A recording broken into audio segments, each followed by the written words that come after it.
Olá pessoal, como vai? Tudo bem? Nós estamos aqui para fazer esse vídeo em atenção a alguns colegas que pediram para mim dar uma ajuda para eles no sentido de verificar algumas diferenças do Código de Normas do Rio Grande do Sul, para a prova que vai acontecer agora no dia 5 de maio, e passar aí algumas dicas aí. Então, atenção a esses colegas aí, eu quero trazer aqui um pouco do meu estudo aqui e compartilhar com vocês por esse vídeo. Meu nome é Márcio Moraes, eu sou oficial de registro civil e tabelião de notas no estado de São Paulo e estamos juntos aí para fazer esse trabalho junto com vocês, tá? Então, quanto ao Código de Normas do Estado do Rio Grande do Sul, ele traz lá nos itens 245 ao 313, ele trata do registro de títulos e documentos. Então, eu quero trazer para vocês alguns detalhes diferentes do que nós estamos acostumados a ver nos concursos, os códigos de norma de outros estados e algumas diferenças da Lei 6.015, tá bom? Então, deixa eu compartilhar a tela com vocês aqui. Vamos, primeiramente, verificar aqui quanto à Lei 6.015. Está aqui. A Lei 6.015 trata lá no artigo 127 que serão registrados nos registros de títulos e documentos, será feita a transcrição. No registro de títulos e documentos será feita a transcrição, tá bom? Então, ela descreve o item 1, 2, 3, 4, 5, 6, 7, o parágrafo único. Então, no registro de títulos e documentos será feita a transcrição desses documentos aqui, listados aqui no artigo 127, tá? E até aqui, o item 6, ele traz as mesmas palavras, igualzinho. Então, é um decoreba aqui, tá? Porém, quando trata do item 7, que é o registro facultativo de quaisquer documentos para a sua conservação, ele traz uma diferença. E aí eu vou abrir aqui no Código de Normas, para nós vermos aqui. Ó. Primeiro detalhe, 245 do Código de Normas do Rio Grande do Sul, fala do registro de documentos, fala das funções, e aqui proceder-se ao registro, ó, tá? Diferente do que fala a Lei 6.015, que fala far-se a transcrição. E aqui ela repete os itens, tá? Até o item 6, tranquilamente, né? Igualzinho, decoramos esses itens aqui. E aí, entramos no item 7, que fala, parcial registro facultativamente de quaisquer documentos ou imagens para a sua conservação, tá? Então, aqui, primeiro detalhe aqui da Código de Normas, que pode-se fazer o registro de imagens lá no título dos documentos, tá? E esse registro é para mera conservação da imagem, tá? Então, é possível o registro de imagens no título dos documentos para sua mera conservação, tá? E aí acrescenta mais 2 itens aqui que não está lá na 6.015, tá? Que é a constituição do patrimônio da afetação e do contrato de arrendamento. Tá, gente? Então, presta atenção. Contrato de arrendamento e a constituição do patrimônio de afetação pode, né, ou procede-se o registro lá no títulos e documentos. E também facultativamente de quaisquer documentos ou imagens para sua conservação, tá? Então, detalhe aqui da diferença do artigo 127 da Lei 6.015 com o item 245, que fala das funções do registrador de títulos e documentos e onde procederá o registro, tá? Então, esse é um detalhe legal que a gente tem que prestar atenção. Outra questão que a gente tem que falar aqui é que a gente está adstrito ao que pratica a lei, certo? Porém, o Código de Normas pode trazer, acrescer algo que é comum na prática do registrador, mas não está descrito na lei. Por exemplo, o arrendamento rural é uma prática comum do registrador de títulos e documentos e não está na lei, certo? Essa situação. Porém, o Código de Normas acresce isso, tá? Então, a gente tem que estar atento a isso aí. E a questão da pergunta. Se a pergunta for de acordo com a Lei 6.015, não entra imagens, não entra a constituição do patrimônio da afetação, não entra o arrendamento rural. Porém, se a pergunta for de acordo com o Código de Normas, né, ou a consolidação normativa notarial e registral do Rio Grande do Sul, aí você acrescenta esses itens aí que nós falamos, tá? Seguimos adiante. Lá no parágrafo único do artigo 245 da consolidação de normas, consolidação normativa, deixa eu colocar aqui para vocês. Tá? Então, a gente vai ter esse parágrafo único aqui que diz, ó, as pessoas plenamente capazes, independente da identidade ou oposição de sexo, que vivam em uma relação de fato duradoura, em comunhão afetiva, com ou sem compromisso patrimonial, poderão registrar documentos que digam respeito a tal relação. As pessoas que pretendem constituir uma união afetiva na forma anteriormente referida, poderão registrar os documentos e a isso digam respeito. Pessoal, isso aqui é uma diferença importante, porque nós verificamos que os provimentos do CNJ, principalmente no que diz respeito à possibilidade de se fazer escritura pública declaratória de união estável, tá? No tabelião de notas,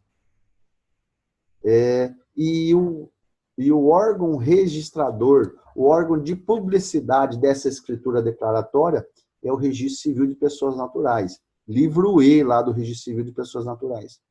Porém, outras espécies de documentos, tá?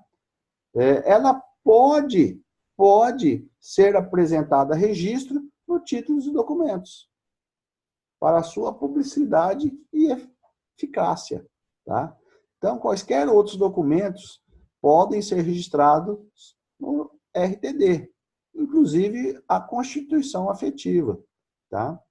Ou a distribuição patrimonial, como que eles vão distribuir o seu patrimônio, pode ser feita no título dos documentos.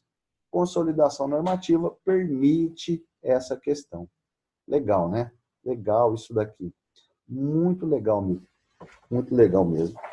Tá, um outro detalhe aqui, ó, é o item 200, é o artigo 248 da consolidação normativa, que diz assim, ó, em se tratando de documento que tenham por objeto a transmissão, constituição ou extinção de direitos reais sobre imóveis, poderá ser feito o seu registro desde que consignado expressamente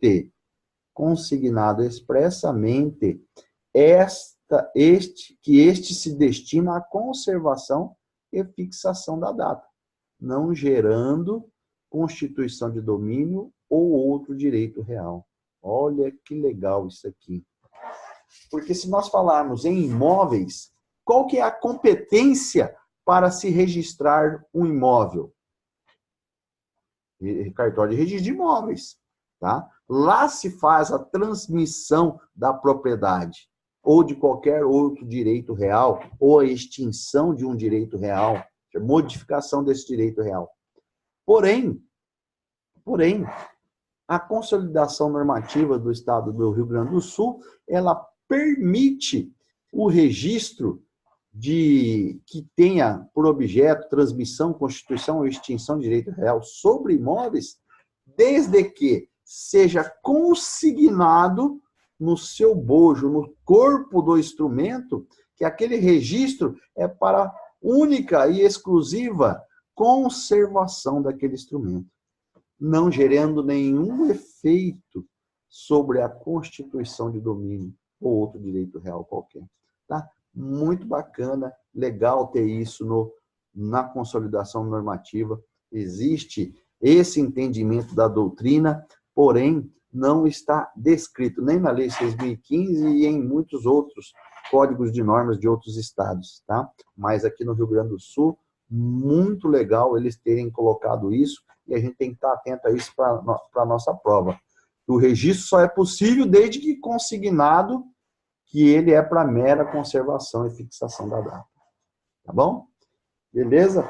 Aí o artigo 1º aqui, o parágrafo 1º desse artigo 248, traz um outro detalhe importantíssimo que eu acho que é de extrema relevância e que isso vai cair na nossa prova do Rio Grande do Sul. Tá? Que é esse item aqui, ó.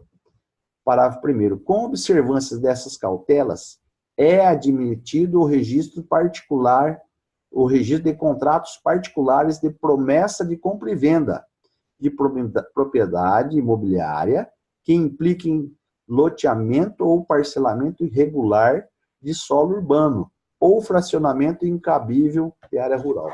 Então, primeira coisa, que cautelas que deve ter o registrador de títulos e documentos? Essas aqui, ó, que se destina, tá? Único e exclusivamente, essa é a cautela que ele tem que ter, única e exclusivamente a conservação e fixação da data, e consignar no título, tá? Porque ele é expressamente para isso, tá? Então, essa é a cautela que ele deve ter ao registrar esse contrato de compromisso de venda e compra de propriedade imobiliária. E aí, se essa propriedade imobiliária implicar em um loteamento irregular, clandestino, de solo urbano, tá? Ou fracionamento incabível de área rural, ou seja, transmite lá, o mínimo é 2 módulos rurais, e transmite um módulo ou 500 metros quadrados, então não pode ser fracionado esse imóvel rural, certo? Esse é um parcelamento irregular. O que tem que fazer o registrador? Pode registrar? Pode registrar, tá? Diz aqui, desde observadas as cautelas, é admitido o registro. Mas ele tem que fazer isso aqui, ó. Em tal hipótese, ou seja, qual hipótese? De loteamento ou parcelamento irregular ou de fracionamento incabível de imóvel rural, o oficial deve, e esse deve é uma obrigação, tá? Fazer a comunicação ao juiz diretor do fórum, que encaminhará o seu expediente ao Ministério Público. Gente, pessoal, isso é sensacional, tá? Porque tira a responsabilidade do registrador em estar praticando algo irregular, tá? Ou seja, a consolidação normativa permite esse registro, admite esse registro, com uma incumbência ao registrador de títulos e documentos, que é comunicar ao juiz diretor do fórum, ou seja, o corregedor, para que o corregedor ele intervenha, ele comunique esse expediente ao Ministério Público, e aí o Ministério Público toma as medidas cabíveis. Muito legal, e eu tenho certeza que isso vai cair nessa prova do Rio Grande do Sul. Muito bacana mesmo. Tá, gente? Muito bacana. Bom, voltando aqui na tela, nós temos aqui o item 249 da consolidação normativa, que ele remete ao artigo 129 da Lei 6.015, que é os documentos devem ser registrados para surtir efeitos em relação a terceiros. O que é isso aí? É um registro obrigatório dos títulos e documentos, ou seja, esses documentos, para ter relação contra terceiro, para ser validade ou para ter efeito em relação a terceiros, eles são obrigatórios os seus registros. E aí, nós temos aqui na Lei 6.015, tá? o artigo 129, ele lista, né, uma série de documentos, espécies, contratos, cartas de fiança, contrato de locação de serviços não atribuídos a outras repartições. Então, ele lista 9 itens aqui. 9 itens que são obrigatórios os seus registros para ter relação com terceiros, para ter efeito contra terceiros. Seria esse efeito contra terceiros, certo? Que o contrato assinado tem validade interpartes, obrigação interpartes. Porém, eu desejo dar conhecimento a terceiras pessoas dessas obrigações, ou que eu faça uma cessão de um direito, de um crédito. Então, eu tenho que registrar esse documento para ter validade contra essas terceiras pessoas. Tá? Então, esses registros são obrigatórios.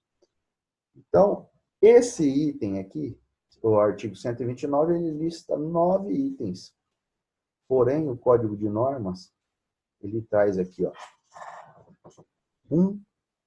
ele traz aqui, ó, item 1, repete lá a Lei 6.015, 2, 3, 4, 5, 6, 7, 8, 9.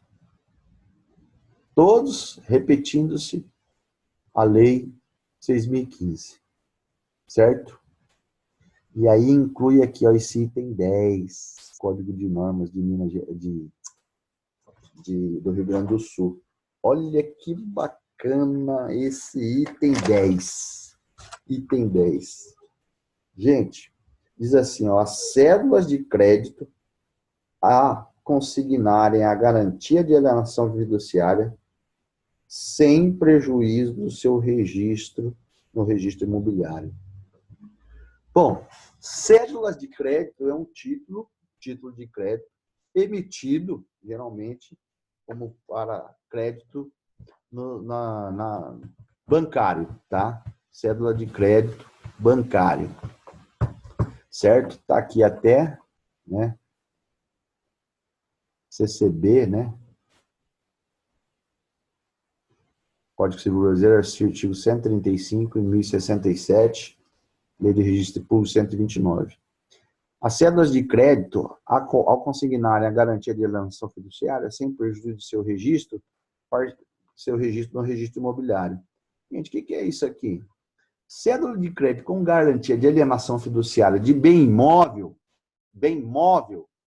competência do título dos documentos, sem sombra de dúvidas. Tá?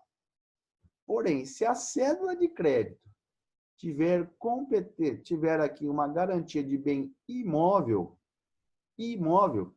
qual que é a competência para se registrar essa garantia de bem imóvel? Registro de imóveis. Tá? Detalhe que a cédula de crédito bancário, tá? Regida pela Lei 10.931, ela não é obrigatório o seu registro. Tá? Porém, a garantia para ter validade, aí sim. Então, a garantia de alienação fiduciária de bem imóvel, ela é registrada no registro de imóveis. Bom, então aqui, ó, sem prejuízo do registro imobiliário. O que significa dizer isso aqui, ó? Registro das cédulas de crédito. Mesmo que consignarem a garantia de alienação fiduciária. Significa dizer, gente, que o registro de imóveis só vai registrar a garantia. Só vai registrar a garantia.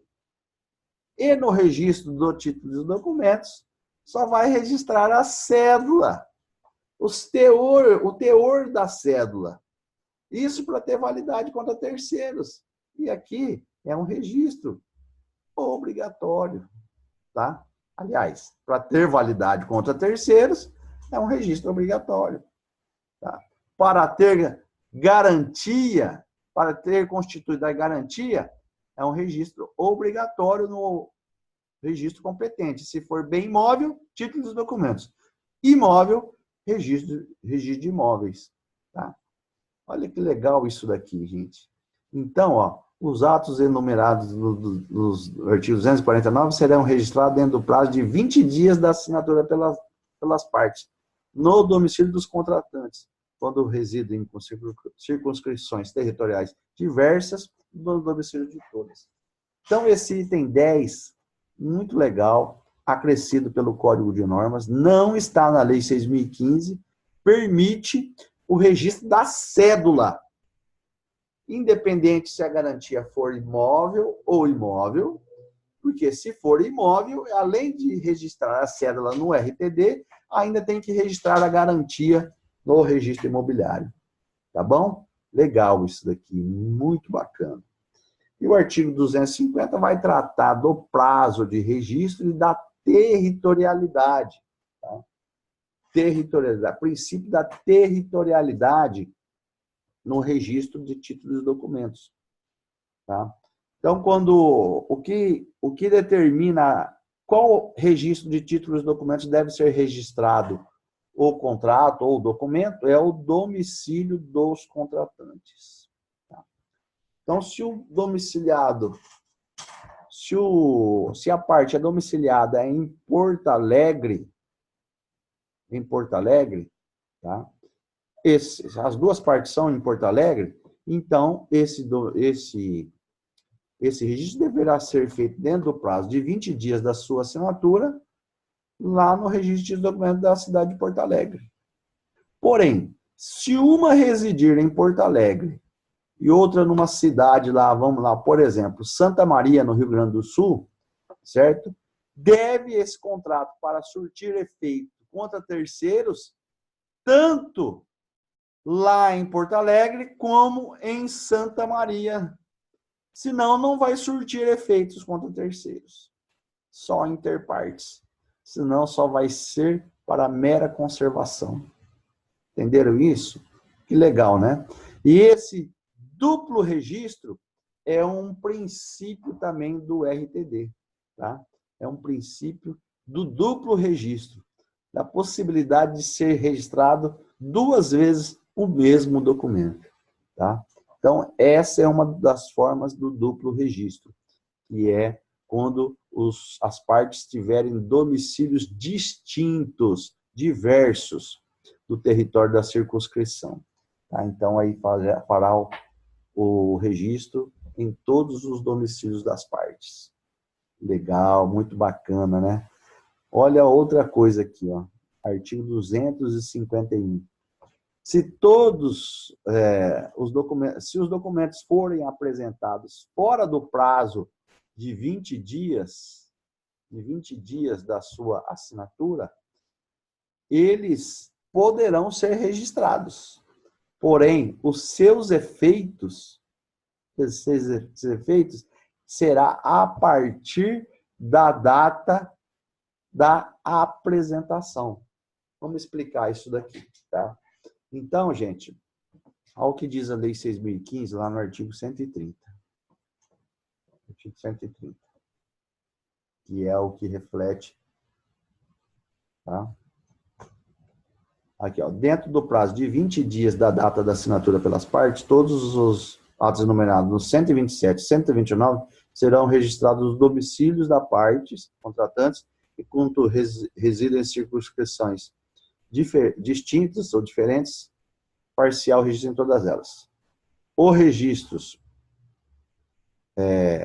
dos documentos apresentados depois do fim do produzirão efeitos a partir da data da apresentação. Entendeu? Então, isso aqui quer dizer o seguinte, que se esse registro foi feito dentro do prazo de 20 dias, o efeito retroage à data da assinatura. Tá? Então, eu apresentei lá para registro dentro dos 20 dias. Quando que é o efeito contra terceiros? A partir da data da assinatura do documento. E se for apresentado posterior aos 20 dias? O efeito contra terceiros é a partir da data da reapresentação para registro. Legal, né? Legal isso daí. Muito importante. Tá? E eu quero dizer o seguinte, 252. 252. Todos os registros serão feitos independentemente de prévia distribuição. E atenção isso daí, eu vou trazer uma aula mais adiante sobre um provimento do CNJ que permite a distribuição de títulos e documentos, tá? No RTD. Então, tanto a lei de 6.015, tanto o Código de Normas, ele diz que os registros serão feitos independente da prévia distribuição. Cuidado com isso, que tem um provimento do CNJ, que eu vou trazer mais adiante, para nós falarmos sobre a distribuição no RTD. Beleza, gente? Na margem dos respectivos registros serão feitas as averbações, tá? Muito bacana isso daqui. Ah, tem um detalhe que eu quero dizer para vocês. Tá? Pessoal, tanto os registros previstos no artigo 127, aqui, ó, 127, esse registro no artigo 127, como aqueles previstos no artigo 129, ele gera o mesmo efeito, apesar de eu não falar aqui, tá? No registro de títulos e documentos será feita a transcrição, não fala que é obrigatório esse registro e nem surte efeito contra terceiros. Já o artigo 129 diz que estão sujeitos, ou seja, obrigados, a registro do título e documentos para surtir efeitos contra terceiros. Em relação a terceiros, esses documentos aqui. Porém, eu digo para vocês que tanto os do 127 como os do 129, eles geram efeitos automáticos em relação a terceiros quando efetuado o seu registro, seja ele obrigatório ou seja ele facultativo. Isso de acordo com o que diz o artigo 221 do Código Civil Brasileiro. Estou abrindo aqui, ele vai abrir a tela aqui. Tá? Enquanto abre, eu quero dizer para vocês o seguinte. Aqui. Quero dizer para vocês o seguinte. Atenção nisso daí, tá? Atenção nisso daí. O artigo 221 do Código Civil, ele traz um efeito automático quando o documento é registrado, tá? E olha o que diz aqui o artigo 221 do Código Civil.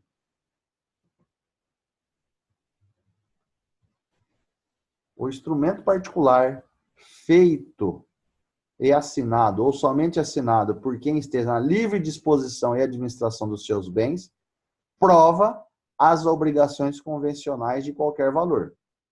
Mas seus efeitos, bem como os da cessão, não se operam ao respeito de terceiros antes de registrado no registro público. Então, gente, para ter efeito em relação a terceiros, tanto os do 127 como os do 129, ele deve ser registrado no registro público, ou seja, nos documentos particulares, no títulos e documentos. Tá?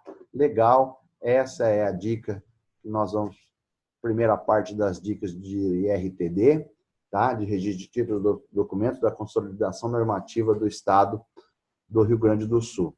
Assim, daqui a pouco trazeremos um próximo vídeo com a disposição das demais disposições do Código de Normas do Rio Grande do Sul. Até já!